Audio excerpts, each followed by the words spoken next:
Hi guys, I hope you're having a lovely day wherever you are. My name is Mike Logan of the creatively named Mike Logan Audio, and this is going to be a quick breakdown video of how I redesigned the sounds for some gameplay from Need for Speed Heat.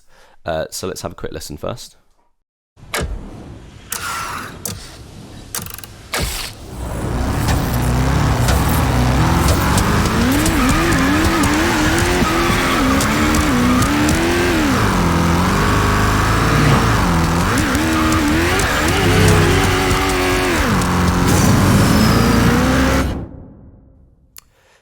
So feel free to skip through the video. I don't know how long it's going to be in total, but I want to cover every element of the mix in decent enough depth.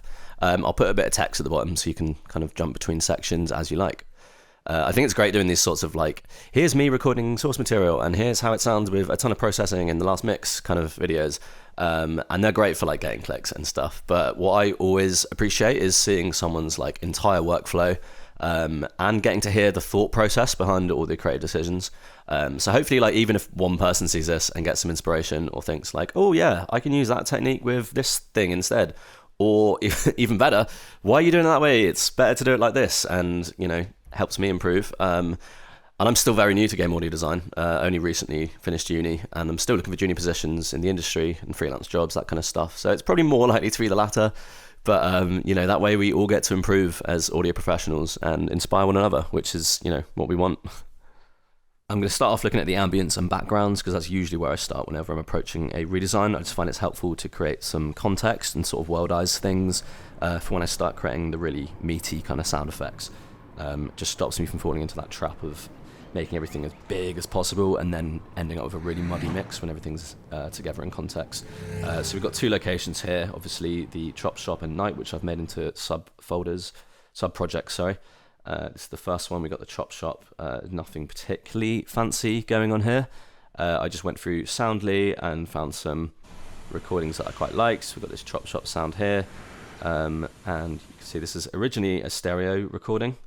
You probably will only notice this if you have headphones on, but I used this container that I made a while ago to create a kind of fake binaural surround Haas effect type thing. Don't really know what to call it, but it's just using ambient orbit from Sennheiser as well as some like track delays and other random effects to kind of create like a fake surround to give a little bit more space and immersion. Then to get a little bit more low end, found this nice humming factory sound, which I think works nicely when you put the two together, complements it well.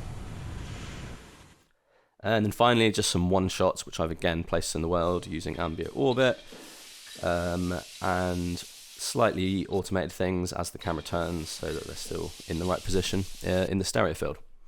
And that's pretty much it for the Chop Shop. Then we've got the nighttime ambience.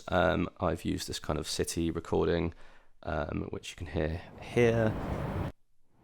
And then I've done a similar thing with like an LCR setup, except instead of using binaural, I've used a Doppler, which I brought in with automation to create a kind of bit of movement, kind of like the wind flying past the windows as we're going at higher speeds. Just to let it pop through the mix and not get drowned out by all the engines. And then there's the Doppler sounds for just vehicles flying past, which I've done in a pretty extreme way. So just using normal recordings here, and then adding a slightly exaggerated Doppler, just to make it really feel like some extreme kind of speed.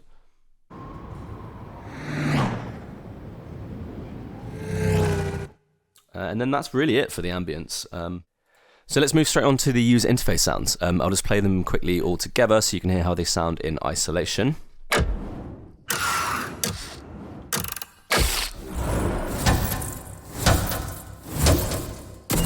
So you've obviously got this contrast between the synthy neon aesthetic of the UI during races and then a more mechanical user interface for the garage where the player customizes their car. I started off with these nice clicky switch sounds that I liked, pitched them down 18 semitones for more of a thunk. And then I've got this plugin chain here, starting with a Haas effect for some stereo width, vocoder and a disperser to shape the sound, give it a little bit more low mid. This snap heap is for kick drums, it just adds a lot of sub low end heaviness. Pitch down, 50% dry wet for a bit more depth. Compressor for levels because it's clipping, and then that stereo image filter is just undoing a bit of the width from the Haas effect. Obviously, this is a big, heavy sound, and it probably would be a bit much for a live project. It would cause a lot of sonic ear fatigue, but this isn't a live project. It's a 20-second redesign, so might as well have some fun with it, right? Then for the rest of the kind of mechanical sounds as the player's working on the car, most of these recordings are the result of a raid on my dad's tool cupboard from a while ago. We've got some Black & Decker drills and stuff like that. Also a tyre screech, which is in the real game, just to let you know which part you've selected to work on, and then fitting them all together. Then we're going to transition into a race, and it's dim the lights, neon out, so I wanted a nice big synthy patch to indicate this. I made this patch in Phase Plant using some controlled kind of randomization and this sampler, which at the moment is using some electromagnetic recordings from free-to-use sounds, which I really like. I haven't got a EMF mic of my own, so I use these if I want anything really kind of glitchy and electronic.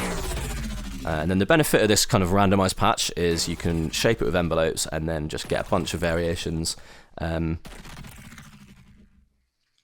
then just keep playing with it until you find something that you like.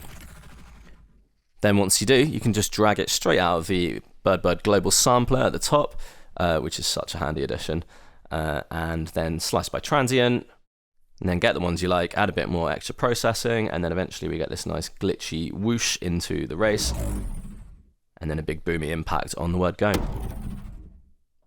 So before I get into the actual engine design, I just wanted to talk about these backfires.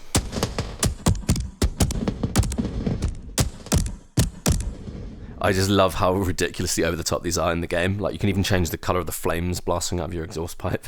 So I wanted the sound to kind of match that level of beautiful hyper realism that you can only really get in video games. So naturally, I started with a synth patch in Phase Plant.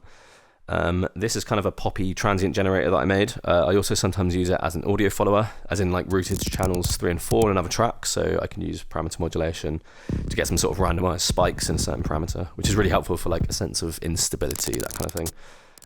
So I've got a sine wave to get some nice low end, which is routed to the random LFO. It's actually a downsampled sine wave table, so we can route that to the audio follower to get a nice bit crushy style effect as the volume spikes. Then a sampler with some, any noise heavy recording. I think I use the waterfall here for some extra presence. Then we've just got some saturation, transient shaping, OTT, that sort of thing, and a pitch shifter, which makes some nice digital artifacts there. Then again, resample it out, slice by transient, then trim these slices down. And then I will just basically go through these, listen out for ones that I like, and then eventually drag those down to this best track below. What I'm looking for is really like nice sharp pops, as well as some more kind of rumbly sections, just to match the different animations.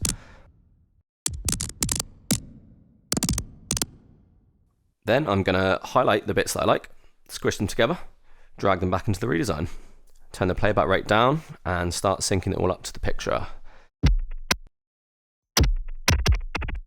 And because these are sliced by transient, we know that the start of the media item is where the pop is sounding, which makes it nice and easy to sync up. But now we need to bring it back to reality a little bit. So I want a nice real engine backfire sound. Unfortunately, all I have is this. Like literally just this. It's one bang. It is a nice bang though. So I'm going to cheat some variation here by doing some spectral morphing with a different sound. I've got a shotgun recording from distance for the extra kind of tail decay. Then I have Synaptic Morph. I know there's plenty alternatives now. I imagine the Melder production one's really good. I mean, someone's probably made a free one on JSFX by now, to be honest. But yeah, so there's a random LFO on the morph index and the crossfade for some variation.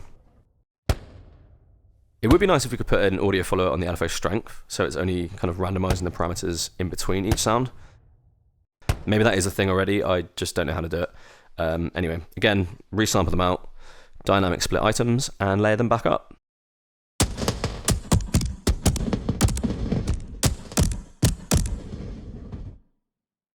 So, last but not least, and actually kind of most, the engine sounds.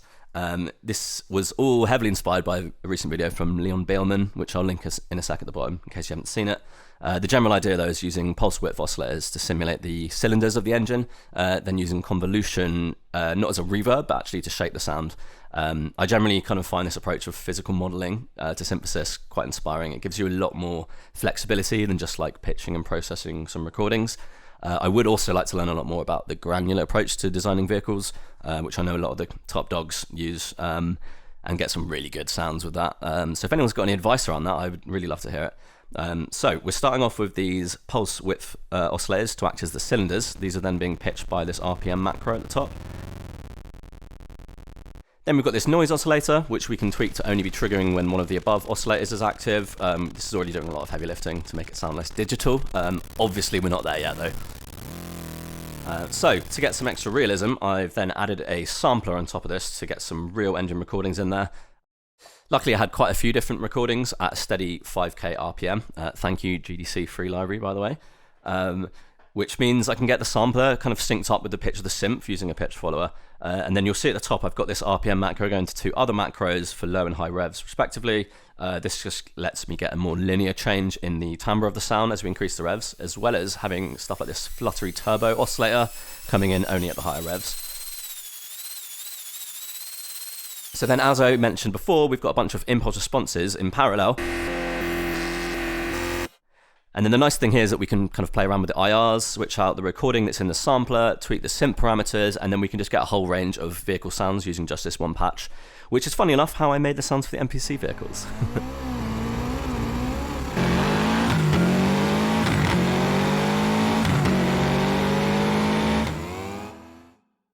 So then you might have guessed it, I've got my MIDI keyboard, mod wheel controlling the throttle macro, which is then linked to the RPMs and then various other parameters. And then I've just tried to match it up with the gameplay, and then obviously gone in afterwards and made any necessary adjustments. So let's talk processing now.